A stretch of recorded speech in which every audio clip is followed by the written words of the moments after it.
Hello everyone, in today's tutorial I'm going to show you how to make this double twisted boutique bow, also known as the octopus hair bow, and this is all made freehand with no sewing. I've got my hot glue gun here, I've got some thread, and like I said, this is not to sew, this is just to wrap the bow as we're making it to hold it together. I've got a lighter, and this is to heat seal the ends of my ribbon. I've got a 65mm toothed hair clip, and I've already lined it with some matching ribbon. You don't have to line your hair clip, this is just something that I like to do.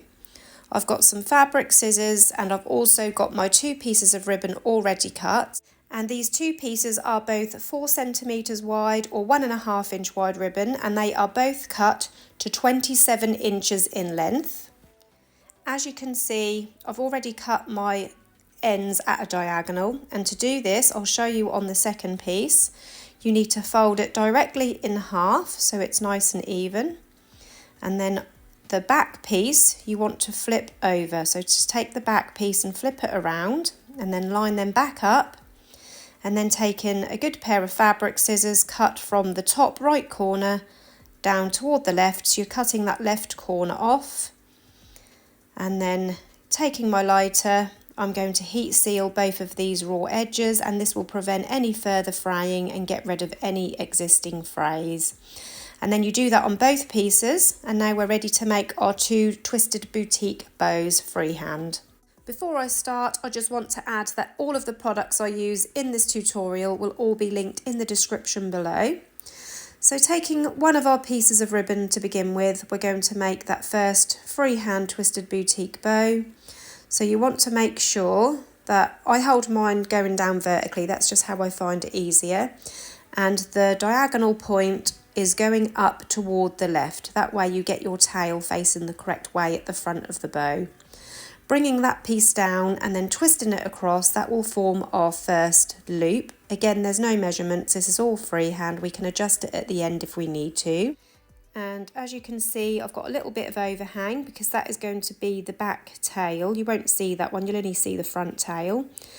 Next, we're going to take this bottom piece now, and we're going to form the second loop. So bringing this piece up, and again twisting it around toward the right, overlapping that centre horizontal piece, making sure by eye that these 2 loops look roughly the same size.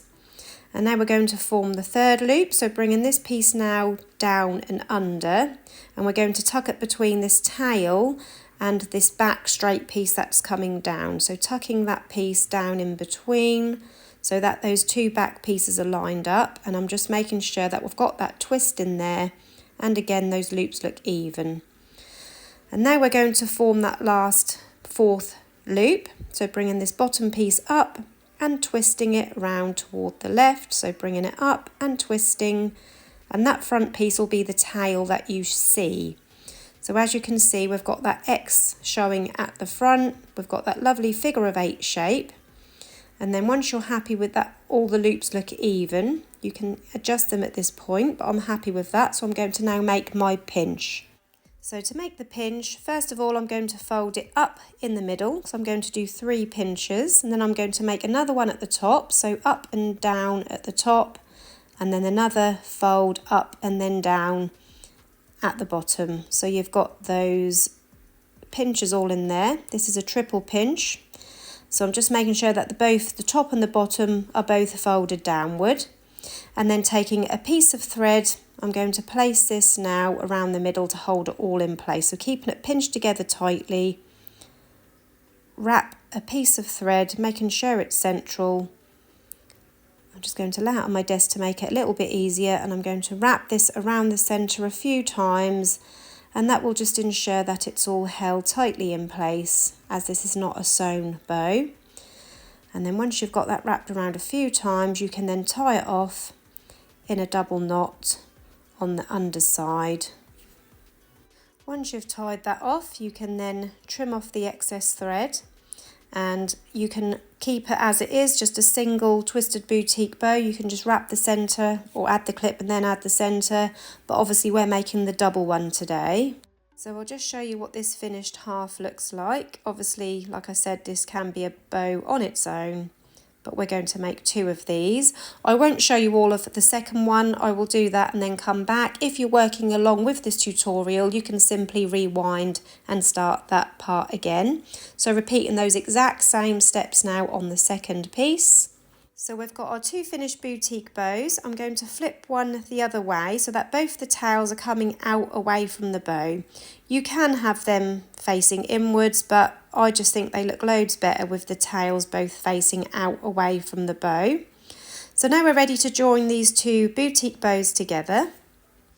So once you've got them facing the correct way, you want to take the 2 inner sides and flatten them out a little bit. So I just bend it back a little bit like that, and then take the second one and bend it in the opposite direction so that I can easily join the 2 middle parts then together. So just giving them a little bend out so these 2 middle parts can then be joined easier like that. So as you can see, that is going to form the octopus bow.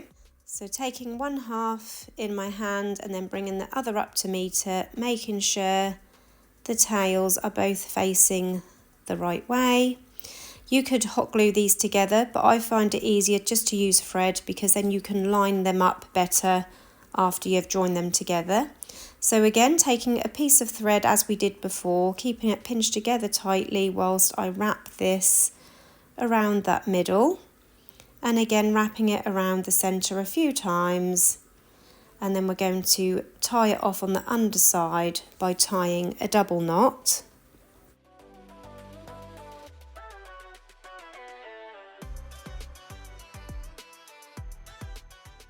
So now we've got our 2 bows securely attached together with that thread. You can then manipulate the ribbon and the loops to make sure they're all nice and even. So that is the beauty of not sewing these. They're not sort of stuck down where you can't adjust them. This don't actually need too much adjusting. I'm happy with how even this has come out, considering it's all been done freehand. And yeah, aren't these bows gorgeous? They're just such a voluptuous, pretty hair bow. They do take a fair amount of ribbon, but yeah, they're worth it. So now we've done this part, we can now add our hair clip and our centre. As I said before, I've got a 65mm hair clip already lined. I'm going to place some hot glue across the top of my clip and then stick it on the underside of my octopus bow. And for the centre, I'm going to add a little piece of glitter. You can use matching ribbon, but I just think that the glitter centre just gives it a little bit of a different look and adds a little bit of sparkle. So I've got this piece of scrap glitter here. As you can see on this one, I used a matching blue, and I just think that finished the bow off beautifully. So this one is mostly pink. It's actually a rainbow glitter, but it's mostly pink at the top. And I've cut this 1 centimetre by 7 centimetres roughly. I did it freehand, but yeah, I probably have to cut a little bit off the length. It might be too long, but we're going to start by popping the glue on one end and sticking it under the clip, central to the bow, and then bringing it round the front, making sure it covers the middle. And I'm just going to check that it's nice and central before I finish gluing it on the underside. So yeah, we need to cut a little bit off, about 1/2 centimetre.